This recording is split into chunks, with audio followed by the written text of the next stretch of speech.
जी पर कविता सुनाता हूँ छोटी सी। देखिए मेरी आज भी मान्यता है, कविताएं सरकारों का समर्थन नहीं होती।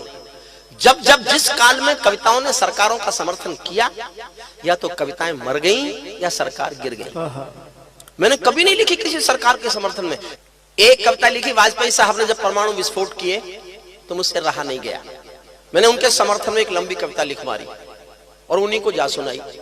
बड़े खुश हुए, बोले बहुत अच्छी लिखी है। मैंने कहा जी दो बातें होंगी, या तो मेरी कविता बचेगी या आपकी सरकार। और इतिहास में लिखा है मेरी कविता बची, सरकार गिरी। अच्छा, आज मेरा एक सच बोलने को मन कर रहा है आनंद भैया, आप मैंने कभी शेयर नहीं किया, आज शेयर कर रहा हूं मैं आर्यन के और अनीता के लिए। अटल बिहारी वाजपेयी जी अपने जन्मदिन पर कवि सम्मेलन कराया करते थे जब प्रधानमंत्री थे। 25 दिसंबर को उनका जन्मदिन होता था। एक बार उन्होंने कवि सम्मेलन के बाद जब चाय पिला रहे थे कवियों को, तो अपनी जेब से एक चिट्ठी निकाली और मुझे दे के बोले हरिओम इसको पढ़। वो चिट्ठी किसी कैदी ने जेलर को लिखी थी इलाहाबाद के। डीआईजी जेल जब बनी थी हमारी किरण बेदी जी, तो इन्होंने कैदियों की सुधार के लिए जेलों में कवि सम्मेलन शुरू करा दिए। या तो सुधार के लिए कराए, या हो सकता है उनके दिमाग में ये हो कि कैदियों की सजा में कुछ कमी रह गई है, तो कवि सम्मेलन कराए उन्होंने। इलाहाबाद जेल में कवि सम्मेलन हुआ। वहां एक कैदी जिसको उम्र कैद हो गई थी, उसने एक चिट्ठी जेलर को लिखी। जेलर वाजपेयी साहब का दोस्त था, उसने वाजपेयी साहब को भेज दी ये सोच के कि ये कवि हैं, हंसेंगे। वो चिट्ठी वाजपेयी साहब ने मुझे जेब से निकाल के दी, बोले हरिओम इसको पढ़ के सुना। चिट्ठी में कैदी ने लिखा था, साहब मुझसे कत्ल हो गया, मेरी उम्र कैद हो गई, मैं सजा भुगत रहा हूं। मैं ये जानना चाहता हूं मुझे जो ये कविताएं सुनवाई जा रही है, ये मेरे किस जुर्म की सजा है? सत्य घटना। तो अनीता और आर्यन, तुम्हें इन बच्चों से क्या दुश्मनी थी जो इनको कविता सुनाने की सजा दी तुमने, और इतनी ठंड में, और ऊपर से बिना ढके। चलिए सुनिए, मैं सुनाता हूं। तो मैं एक कविता सुनाता हूं मोदी जी पर, एक शब्द उनके खिलाफ नहीं है और एक शब्द उनके पक्ष में भी नहीं है। और कविता में हरिओम पवार जिंदा है। थोड़ी सी पक्षपात बस आखिरी लाइन में हो गई थी मुझसे, वो हो गई थी तो हो गई, इतना तो भारत में चलता है, कोई बहुत ईमानदारी नहीं होनी चाहिए। हमने बड़ी मुश्किलों से भ्रष्टाचार को पाला पोसा, एकदम खत्म कर दें क्या? कहां जाएगा बेचारा? सहज सी कविता सुनिए। मैं केवल उसका एक पहला छंद और एक आखिरी छंद सुना रहा हूं, बीच में से सारा हिस्सा काट रहा हूं उसका। मैं ताजों के लिए लाल स्वेटर भैया आप भी बैठ जाओ। अच्छा, कुछ लोग ऐसे होंगे जो आज शायद पहली बार कविता सुन रहे हो, तो उनको लग रहा हो ये हो क्या रहा है। आप सुन लो मुझे 15, 20, 25 मिनट, फिर आप कई दिन तक सोचोगे कि ये हुआ क्या था। सुनिए। हम तो फकत वक्त, कानपुर के कवि हैं, उन्होंने लिखा, हम तो फकत वक्त के गुलदस्ते हैं, जो चाहे खरीदे, खेले और तोड़ भी दे। जैसे कोई नौजवान लड़की रोमांस के आवेश में किसी बच्चे को जन्म दे और छोड़ भी दे। थोड़ी देर जुड़िए। देखिए, आप जो नए लोग हैं, मुझे पहली बार सुन रहे हैं, हाँ समझ में आया होगा, और मैं ये भी जानता हूं आपकी समझ में कितना आया होगा। मुझे ठीक से सुनना चाहते हैं तो एक बात समझ लो, मैं वो कलम नहीं हूं जो बिक जाती हो दरबारों में। मैं शब्दों की दीप सिखा हूं अंधियारे चौबारों में। मैं वाणी का राजदूत हूं, मैं वाणी का राजदूत हूं, सच पर मरने वाला हूं, डाकू को डाकू कहने की हिम्मत करने वाला हूं। मेरी कलम वचन देती है अंधियारों से लड़ने की, राजमहल के राजमुकुट के आगे तनकर अड़ने की। उस कवि का मर जाना ही अच्छा है जो खुददार नहीं। देश जले मैं कुछ ना बोलूं, मैं ऐसा गद्दार नहीं। देश जले। मैं ताजों के लिए समर्पण वंदन गीत नहीं गाता, दरबारों के लिए कभी अभिनंदन गीत नहीं गाता। गौन भले हो जाऊं लेकिन मौन नहीं हो सकता मैं। चौथी पंक्ति समझ जाओगे तो मेरी पूरी कविता समझ जाओगे। मैं देखना चाहता हूं मेरी चौथी पंक्ति कितना समझते हो आप, और पूरे हरिओम पवार को समझना है तो उसकी केवल एक पंक्ति समझ लो। फिर पढ़ता हूं। मैं ताजों के लिए समर्पण वंदन गीत नहीं गाता, दरबारों के लिए कभी अभिनंदन गीत नहीं गाता। गौन भले हो जाऊं लेकिन मौन नहीं हो सकता मैं। चौथी पंक्ति मैंने अभी पढ़ी नहीं है। भैया बहुत अच्छे लोग, बहुत अच्छे लोग, मैं समझ गया, बहुत अच्छे लोग हो आप, बहुत अच्छे, लेकिन मैं भी बहुत अच्छा हूँ। ये समझ लो आप, मुझसे पार पाने की कोशिश मत करो। मैंने 40 साल यही काम किया है। मैंने 40 साल एक यूनिवर्सिटी में पढ़ाया है और कानून पढ़ाया है। कानून के बच्चे बहुत बड़े बड़े बच्चे होते हैं, मैंने उनसे पार पा लिया। तो आप क्या बच्चे हो, आप तो प्यारे बच्चे हो, अच्छे बच्चे हो, जो कविता सुनने आ गए। उनके अंदर जो अच्छाई है, मैं उस अच्छाई के बल पर अपनी कविता सुना लेने का दम भर रहा हूँ। सुनिएगा, मैं ताजों के लिए समर्पण वंदन गीत नहीं गाता, दरबारों के लिए कभी अभिनंदन गीत नहीं गाता। गौन भले हो जाऊं लेकिन मौन नहीं हो सकता मैं। पुत्र मोह में शस्त्र त्याग कर द्रोण नहीं हो सकता मैं। पुत्र सल्यूट आपको। पुत्र मोह में शस्त्र त्याग कर द्रोण नहीं हो सकता मैं। कितने ही पहरे बैठा दो मेरी क्रुद्ध निगाहों पर, मैं दिल्ली से बात करूंगा भीड़ भरे चौराहों पर। मैं गाथा वाचन करता हूँ सिंहासन परिवर्तन की, अच्छे दिन आने वाले हैं नारों के आकर्षण की। कभी किसी भी प्रलोभन में मेरी कलम नहीं बिकती, और किसी भी डर के आगे दिन को रात नहीं लिखती। मैं शब्दों की क्रांति ज्वाल हूँ, वर्तमान को गाऊंगा। जिस दिन मेरी आग बुझेगी मैं उस दिन मर जाऊंगा। जिस दिन मेरी आग बुझेगी, जिस दिन मेरी आग बुझेगी मैं उस दिन मर जाऊंगा। सिंहासन वाले पंखों पर उड़ता नहीं मिलूंगा मैं, सिंहासन वाले पंखों से उड़ता नहीं मिलूंगा मैं। राजभवन के कालीनों से जुड़ता नहीं मिलूंगा मैं धरती पर इंकलाब के स्वर की एक निशानी हूँ। गाते गाते अंगारा हूँ, लिखते लिखते पानी हूँ। गाते गाते अंगारा हूँ, लिखते लिखते पानी हूँ। सत्ता का आकर्षण मेरी भूख नहीं, सत्ता का आकर्षण मेरी भूख नहीं। शाल दुशाला चंदन मेरी भूख नहीं। सरकारी अभिनंदन नहीं चुने मैंने, राजनीति के बंधन नहीं चुने मैंने।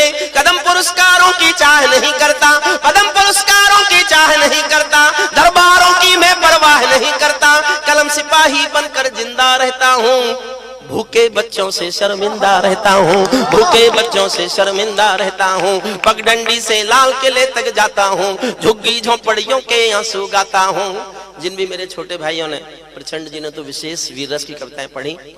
किसी भी वीर रस की कवि की कविता का शीर्षक एक ही होना चाहिए, जो मैं कहना चाहता हूँ सुनना। पगडंडी से लाल किले तक जाता हूँ, झुग्गी झोंपड़ियों के आंसू गाता हूँ। लेकिन दरबारों में कवि का शीश नहीं झुकने दूंगा, लेकिन दरबारों में कवि का शीश नहीं झुकने दूंगा। कविता का सिंहासन से संग्राम नहीं रुकने दूंगा, कविता का सिंहासन से संग्राम। एक छंद सुनाता हूँ बस, और एक आखिरी। भारत माँ के घर में नया बसंत दिखाई देता है। समझो तो ही ताली उठाना, वरना तो ऐसे ही चलेगा। भारत माँ के घर में नया बसंत दिखाई देता है, वंशवाद की परंपरा का अंत दिखाई देता है, वंशवाद की परंपरा का अंत दिखाई देता है। तुमने उस दिन परंपरा का सूरज एक उगाया था। हुआ मैं प्रशंसक मोदी जी का, एक ही बात पर हुआ। एक बात मुझे उनका प्रशंसक हो जाने के लिए काफी थी, और आपको लगे ये बात काफी है तो जी भरकर तालियां चाहता हूं सुनना। तुमने उस दिन परंपरा का सूरज एक उगाया था, तुमने उस दिन परंपरा का सूरज एक उगाया था। जिस दिन तुमने संसद की चौखट पर शीश झुकाया था, जिस दिन तुमने संसद की चौखट पर, सल्यूट, जिस दिन तुमने संसद की चौखट पर शीश झुकाया था। बहुत बधाई दी है मैंने परिवर्तन के नायक को। और आनंद भैया, मैं एक बात और कह के जाना चाहता हूँ, ज्ञान, मैं पढ़ा लिखा थोड़ा ज्यादा हूँ इन बाकी कवियों से। अच्छा हंस क्यों रहे? मैंने 30 साल पहले LLD की थी। ये कानून की दुनिया की आखिरी पढ़ाई है, जिसके बाद और कोई पढ़ाई है ही नहीं। हालांकि उस समय मुझे कुछ लोगों ने कहा, भाई साहब क्या किया? मैंने कहा LLD के, तो कुछ वो बोले आप B.Ed नहीं कर सकते।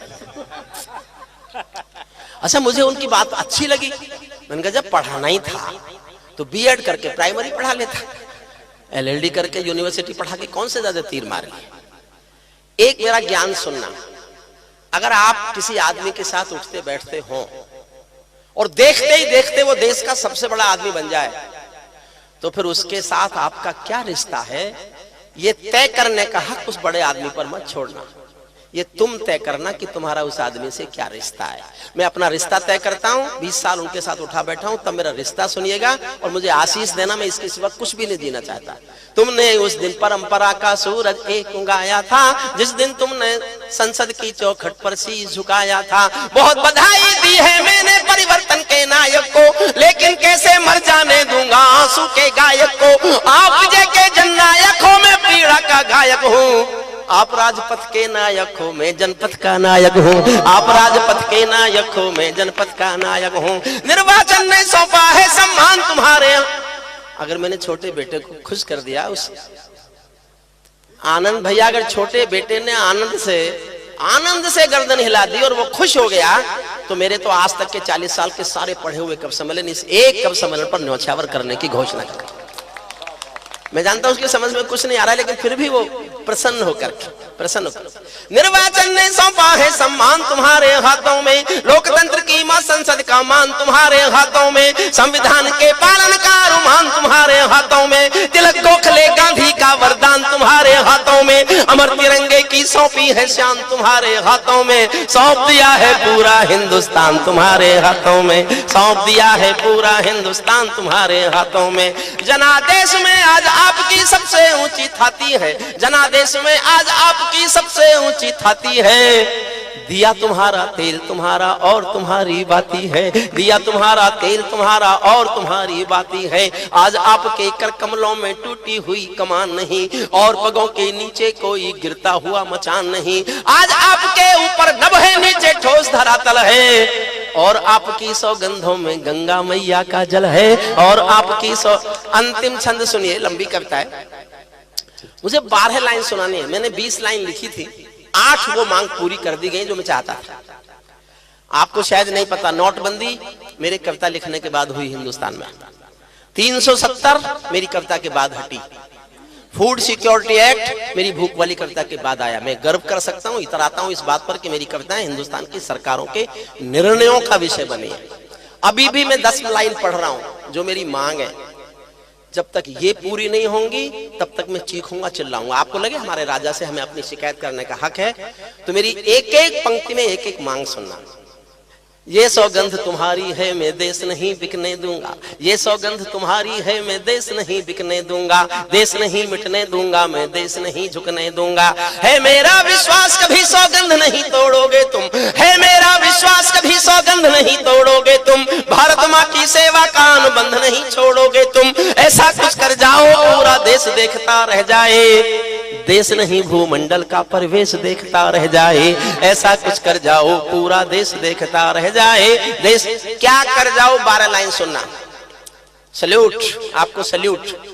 12 लाइन, एक एक लाइन पढ़ रहा हूं, और आप चाहते हैं कि ये भी पूरा हो, तो एक एक पंक्ति पर समर्थन मांगता हूं। सुनना, पहली मांग, संसद को गुंडों से, दागी चेहरों से खाली कर दो।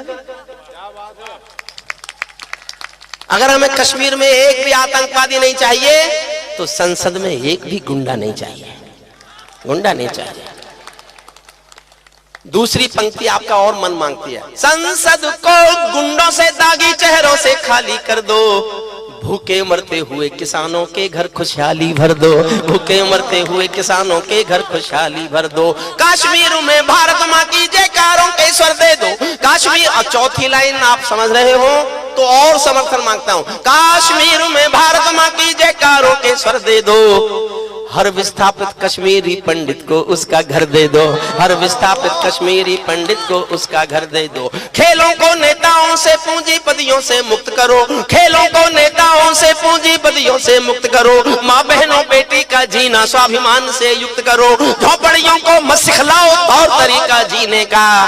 उन्हें मयस्सर कर दो केवल अच्छा पानी पीने का। उन्हें मयस्सर कर दो केवल अच्छा पानी पीने का। नंगे बदन लिए फिरते हैं ख्वाहिश एक लंगोटी की। नंगे बदन लिए फिरते हैं ख्वाहिश एक लंगोटी की। खाली पेट लिए बैठे हैं उम्मीदें 2 रोटी की। कहीं भूख से कोई बच्चा मर ना जाए, याद रहे 10 करोड़ भूखी पीढ़ी की याद तुम्हें फरियाद रहे। तुम चाहो तो भारत के घर घर को देवाले दे दो। लेकिन सबसे पहले झोपड़ियों को शौचालय दे दो, लेकिन सबसे पहले झोपड़ियों को शौचालय दे दो। ऐसा कुछ कर जाओ पूरा देश देखता रह जाए, देश नहीं भूमंडल का परिवेश दे। अंतिम पंक्तियां सुनना बहुत मन से, मैंने बहुत मन से लिखी। मैंने कहा एक पंक्ति में पक्षपात है थोड़ा सा, आखिर में आपको लगे इतना पक्षपात तो कवि को कर लेना चाहिए।